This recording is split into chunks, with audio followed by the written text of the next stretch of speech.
Students, next we have Stephen's law. Stephen's law.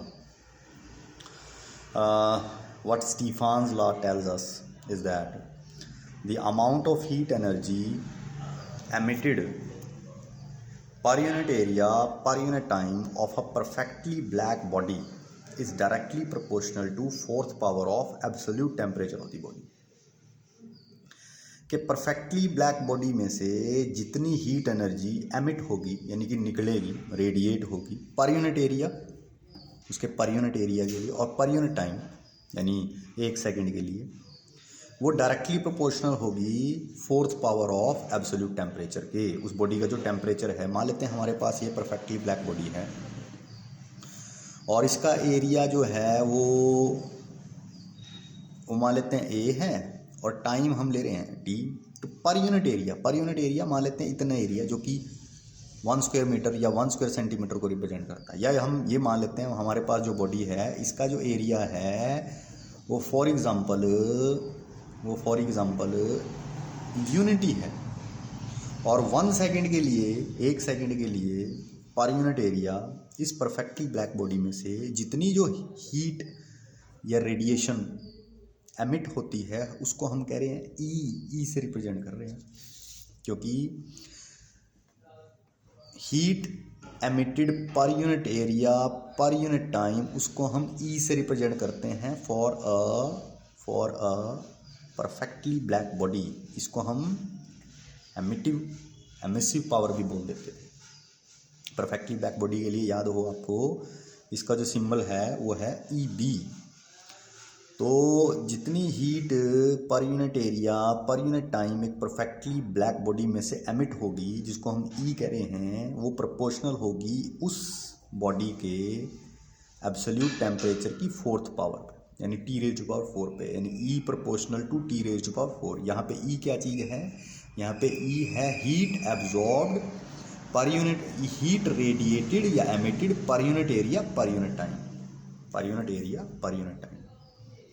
तो ये E proportional होगा T raise to power 4 पे। यहाँ प्रोपोर्शनैलिटी कांस्टेंट आएगा sigma. This proportionality constant that is sigma is called Stefan's constant. और यहाँ पे ई मैंने बता ही दिया आपको, ये हीट रेडिएटेड है पर unit area per unit time, यानी यूनिट एरिया में से, बॉडी के यूनिट एरिया में से, जैसे 1 स्क्वायर सेंटीमीटर में से या 1 स्क्वायर मीटर में से, यूनिट एरिया में से यूनिट टाइम के लिए, जैसे 1 सेकेंड के लिए कितनी हीट निकल रही है, रेडिएट हो रही है बाहर, वो है। तो इसको हमने ये पुट कर लिया। यहाँ से अगर हम क्रॉस मल्टीप्लाई करें तो Q by T is equal आएगा sigma into A into T raise to power 4। अब ये Q बाय टी इसको हम रीड करेंगे हीट रेडिएटेड या emitted per unit time which is also called power radiated. कितनी पावर रेडिएट हो गई, या इसको कहेंगे energy radiated per unit time, power radiated कह लो, चाहे इसको हीट या energy radiated per unit time कहो। तो power radiated per unit time या heat radiated per unit time, वो according to Stefan's law will be equal to sigma A T raise to power 4, where sigma is called Stefan's constant. इसकी value है 5.67 into 10⁻⁸ watt per square metre per kelvin raise to power 4।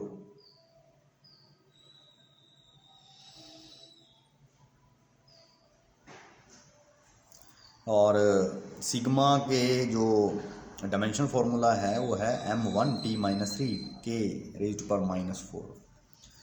अच्छा, non black body के लिए, other bodies के लिए जो h होगा, यानी कि ये heat radiated per unit time, वो मल्टीप्लाई करके आएगा उस बॉडी की जो एमिसिटिविटी है। हमारे को पता है एमिसिटिविटी किसी बॉडी के लिए क्या होता है, emissive power of that body to ratio of emissive power of that body to emissive power of perfectly black body. और आपको याद होगा जो एप्सिलॉन है, यानी कि एमिसिटिविटी, हमारे को ये बताता है कि कितना एमिसिव पावर कितनी ज़्यादा है as compare to black body. और एप्सिलॉन की जो वैल्यू है वो 0 और 1 के बीच में आती है, यानी फ्रैक्शन में आती है, जैसे 0.6 0.8।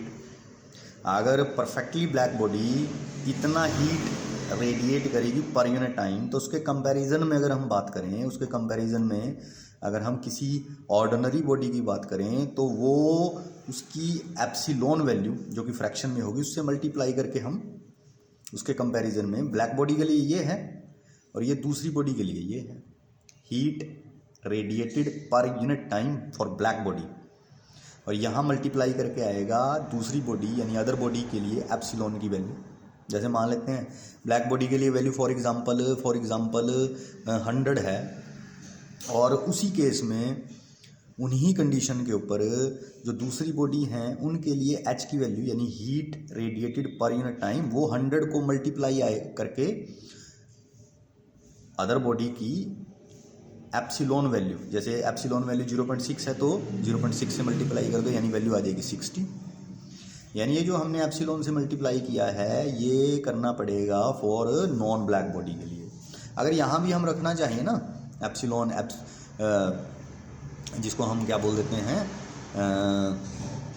एमिसिटिविटी आप लोगों को पता होगा। एमिसिटिविटी किसी ब्लैक बॉडी की क्या ली जाती है, 1 ली जाती है। अगर हम यहाँ एमिसिटिविटी एप्सिलॉन बी पुट भी कर दें तब भी कोई फ़र्क नहीं पड़ेगा। This value will come out to be sigma A T raise का 4, यानी लगाओ चाहे ना लगाओ ब्लैक बॉडी के लिए वो वैल्यू वाइज सेम रहेगी, लेकिन अदर बॉडी के लिए हमारे को उसको एप्सिलॉन से मल्टीप्लाई करना पड़ेगा, क्योंकि कंपैरिजन टू ब्लैक बॉडी अगर हम बात करें, रिलेटिव टू ब्लैक बॉडी बात करें, तो वो एप्सिलॉन जिसकी वैल्यू फ्रैक्शन में होती है हमेशा 1 से कम होगी, 100% से कम होगी, वो मल्टीप्लाई करके आएगा। यानी अदर बॉडी के लिए heat radiated per unit time, जिसको हम पावर रेडिएटेड भी कह सकते हैं, power itself heat radiated per unit time, वो epsilon sigma A T raise का 4 के इक्वल होगा।